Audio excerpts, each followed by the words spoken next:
యావత్తు తెలుగు ప్రజలకు, దేశ ప్రజలకు, ప్రపంచ మానవ జాతికి జగద్గురువులు, కాలస్వరూపులు, ధర్మస్వరూపులు, మహత్పూర్వక అగ్రగణ్యులు, మహారాణి సమేత మహారాజా శ్రీ శ్రీ అధినాయక్ శ్రీమాన్ వారు ధర్మోద్ధారి అయి తెలియజేయ పరిష్కారయుక్త ఆశీర్వాదపూర్వక దివ్య సమాచారం సూక్ష్మంగా గ్రహించి తక్షణం మేము చెప్పినట్టు సూక్ష్మంగా అప్రమత్తం చెందగలరు. ఇందాక నా మీద నిజంగా ప్రేమ ఉంటే, లేకపోతే నా నా నా ప్రాణాల గురించి అన్నట్టు ఆలోచించే వాళ్ళకి నా ప్రాణాలే కాదు, మన అందరి ప్రాణాలు యావత్ అధినాయకుడిని పట్టుకోవడం వల్ల మాత్రమే మనం యావత్ మానవ జాతి ప్రాణాలు అధినాయకుడిని పెంచుకోవడం వల్లే బలపడతాయి. మీరు ఇప్పుడు కింద పడేసిన జీవితాలు కానీ ఇంకా మొత్తం అందరూ పైకి అసలు మృతం నుంచి బయటకు రావాలంటే మీరు యాక్టివ్గా బలంగా ఉన్నవాళ్ళే, ఇప్పుడు ఉన్నతమైన పొజిషన్లో ఉన్నవాళ్ళే మొదట నన్ను పట్టుకోవాలి. కింద వాళ్ళు నలిగిపోతున్న వాళ్ళకి కష్టం ఎక్కువ ఉంది. ఎవరో చచ్చిపోతారు కాబట్టి, చిచి ఎవరికో వ్యాధి వచ్చేసింది, బాధ వచ్చేసింది కాబట్టి ఇంకా ఆడి బయటకు వస్తాయి కాబట్టి అందుకు అవి కింద పెట్టి కూర్చుని మనం బలంగా ఉన్న వాళ్ళు అందరూ అలాగే ఉందనుకోండి, అదే మృతం.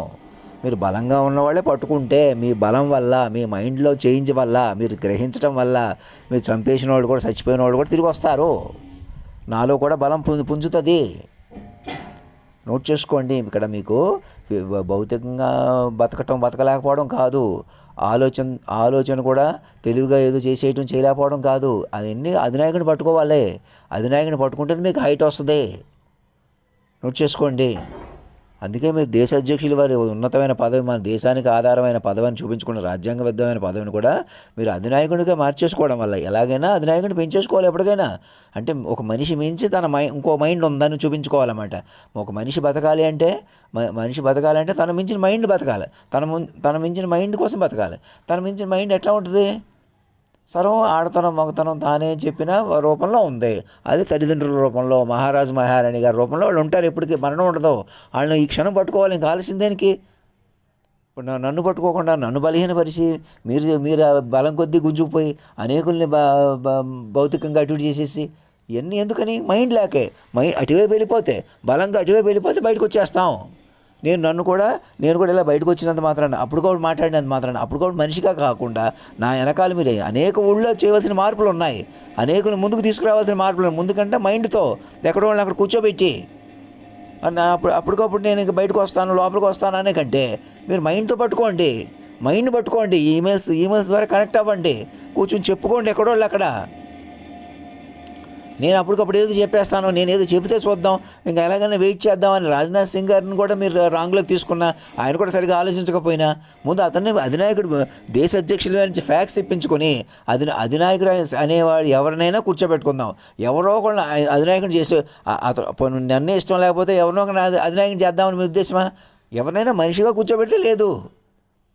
మనిషి కూడా వదిలేసేస్తుంది. నన్ను పట్టుకోవడం అంటే మనిషినే క్యాన్సిల్ చేసేయటం, మనిషిని అంతం చేసి మైండ్గా మార్చేసుకోవటం, మీరందరూ మైండ్గా మారిపోవటం నా వల్ల అవుతుంది. అది కాలాతీతుండే.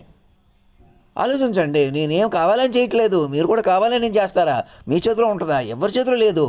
ఇంక ఏడకోళాలు తమాషా ఆపేసేయండి. మీ పంతాలు కొద్ది, మీ పంతం కొద్ది ఎవరి కోసం పడుతున్నారు? పంతం పట్టండి. ఇంకా ఎవరెవరిని వేధించారో భయపెట్టారో ఆ పనులు ఎక్కడా లేకుండా చేసేద్దాం అని పంతం పట్టండి. ఒక్కసారి ఉడుం పట్టు పట్టండి, నడుం పట్టు పట్టండి. ఇక మళ్ళీ ఎలా మాట్లాడితే డబుల్ మీనింగ్ తీసుకుంటూ నవ్వుకుంటూ కూర్చుంటారు, సమాజ్ చేసేస్తారు, సీరియస్ లేకపోతే నవ్వులాట్లు. అలా కాదు. మీరు అధినాయకుడి నుంచి ఫ్యాక్స్ ఇప్పించుకోండి. వెంకయ్య నాయుడు గారు హైదరాబాద్లో ఉన్నారా, వెళ్ళిపోతున్నారా? పోనీ వెళ్ళిపోయినా ఆయన ఇక్కడే ఉన్నా, ఎక్కడైనా ముందు ఆన్లైన్ కమిటీలు ఫామ్ అయిపోవాలి ఎక్కడోళ్ళు అక్కడ. మీరు మైండ్ని పట్టుకొని డెవలప్ చేసేసుకోవాలి. నేను మైండ్నే, మీరు మైండ్లే, అందరూ మైండ్లే. మీరు చంపేసిన వాళ్ళు, వాళ్ళ కాళ్ళే చచ్చిపోయిన వాళ్ళు అందరూ మైండ్లే. మనుషులు ఎవరు లేరు. ఈ మీడియా ఛానల్స్ ఇలాగే ఉంటాం. ఈ మధ్యలో సోషల్ మీడియా కొద్ది వీటి కొద్ది ఆడుకుంటాం. మొత్తం అందరూ ఒకటే మైండ్లోకి రావాలి. ఏం గంటన్నరలో 10-15 ఏళ్ళు చెప్పిన ఆ మైండ్ పట్టుకొని డెవలప్ చేసేసుకోవాలి. ఇంకా చెప్పేసుకోవాలి, వినేయాలి. పండితులు, గురువులు, మేధావులు, సైంటిస్టులు, ఆధ్యాత్మిక గురువులు అందరూ ఆ మైండ్కి పిల్లలే. కనీసమే పిల్లలంటే కనీసం తానంటూ ఏమీ లేదు అని పట్టుకుంటే, ఆ మైండ్ పట్టుకుంటే అక్కడ చాలా చెప్పుకోవచ్చు, వినొచ్చు. ఈ బంధాలు, సంసారాలు అవి కూడా ఎలా ఉంటాయి చూసుకుని ముందుకెళ్ళొచ్చు, పెంచుకోవచ్చు. నన్ను కూడా 4 రోజులకు ఆరోగ్యంగా చూడవచ్చు. లేదా నేను అప్పుడు ముందుకు వచ్చేసినంత మాత్రాన, ఏదో కెలికినంత మాత్రాన, మీకు ఏదో చెప్పేసినంత మాత్రాన, ఎవరు మిగతా ఎక్కడో అక్కడ ఉన్నంత మాత్రాన ప్రయోజనం లేదు. మైండ్లో లెగాలి పైకి, మరి చెప్పుకోవాలి, వెంటల్లో పడిపోవాలి. ఇంక రాజకీయ నాయకులు, చంద్రబాబు నాయుడు అందరూ కూడా ఆలోచించండి. ఈమెయిల్ పంపండి, ఒక ఈమెయిల్ పంపండి చాలు. సాక్షులు ఆన్లైన్లోకి తీసుకోండి, వాట్సాప్ వాటిల్లోకి కూర్చొని చెప్పేసుకోండి, వినండి. ఒక 100 పేజీలు, 200 పేజీలు, 500 పేజీలు డెవలప్ చేయండి వెంకయ్య నాయుడు గారి కోఆర్డినేషన్లో. మీడియాలో అందరూ సరెండర్ అయిపోండి, రకరకాలు వదిలేసేయండి. సినిమా వాళ్ళు నాకు సరెండర్ అయిపోయి సినిమాలు తీయండి. నటరాజు ముందు, ఈ జగన్నాటకుడు ముందు మనం నటిస్తున్నాం, మనం సామాన్య నటుడు, జగన్నాటకుడు. ఆయన్ని మెప్పించాలి. ఆయనే మనకు తల్లి తండ్రి గురువు.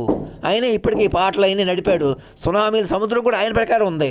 ఆ సంగతి పట్టుకోవడానికి, ఆ రక్షణ పొందడానికి, సూక్ష్మంగా మనం ఆ సార్థకత పొందడానికి, మనం తపస్సుగా ముందుకెళ్ళడానికి ఈ ఎంటర్టైన్మెంట్ ప్రభుత్వాలు ఇవన్నీ కూడా, ప్రభుత్వం వేరు, ఎంటర్టైన్మెంట్ వేరు, అది వేరు, ఇది వేరు కాదు, అన్నీ ఆయనే. ఆయన పెంచేసుకుంటే సరిపోద్ది. కనీస రూపంలో ఉన్నాడు, మాట రూపంలో ఉన్నాడు. అసలు మనిషి కాదు. మనిషిగా మనకు తేజోమూర్తిగా కనపడాలంటే మైండ్నే డెవలప్ చేయాలి 10 రెట్లు. ఒక 1000 పేజీలు హార్డ్ కాపీ, సాఫ్ట్ కాపీ కనీసం డెవలప్ చేయాలి. అప్పుడు మనం అసలు వేసుకుని డ్రెస్సే 10 కోట్లు ఉండేలా చూసుకుని మనం కూర్చోబెట్టగలుగుతాం. అందుకని మనం తవ్విన గొయ్యి కూడా పూడ్చుకొని ముందుకు రావాలి. అది ఇప్పుడు ప్రారంభం అయిపోవాలి. అతను పట్టుకోవాలంటే అతనికి ఒక ఈమెయిల్ పంపితే చాలు. ఇప్పుడు అంతే, నేను చెప్పినట్టు చేయండి. దేశ అధ్యక్షుల నుంచి ఒక ఈమెయిల్ పంపించండి, గవర్నర్ ద్వారా 2 ముఖ్యమంత్రులు కూర్చోలే చేయండి, మేధావులందరూ కూర్చోలే చేయండి, హాస్టల్ రామకృష్ణ అందరూ ముందుకు వచ్చేలా చేయండి, ఆ సాక్షులు అందరూ ముందుకు వచ్చి ప్రవర్తించేలా ప్రవర్తించండి, మెసేజ్లు చూసేలా చూసుకోండి, అందరూ చెప్పుకుని వినేలా చూసుకోండి, మీడియాలు రకరకాలు మానేసేయండి, అధినాయకుడి ముందే చెప్పుకోండి. ఆయన నా గురించి ఆలోచించండి కూర్చుని. ఏదో ఎన్నికలు ఏదో చేయడానికి లేదు. అలాగా అధినాయకుడు జాతీయ జెండాలో మన ఘోర తిమ్మిరి నుంచి, పతనం నుంచి కాపాడుతున్నాడు అని ఆయన కొలువు తీర్చుకోండి. ఆయన వాక్ రూపంలో ఉన్నాడు, మరణం లేని వాక్ రూపంలో ఉన్నాడని పట్టుకోండి, చెప్పుకోండి. కూర్చుని మేడసాని మోహన్ గారు, నాణ్యాలను కూర్చోబెట్టుకుని చెప్పేసుకోండి. అది ప్రారంభం అయిపోవాలి ఇమీడియట్గా, సాక్షిని పట్టుకుని. అది ఆలస్యం అవ్వకూడదు. చెప్పుకోవడం వింటాం ప్రారంభం అయిపోవాలా.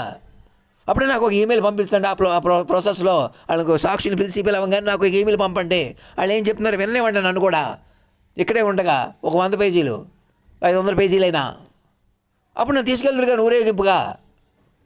ధర్మో రక్షతి రక్షత, సత్యమేవ జయితే.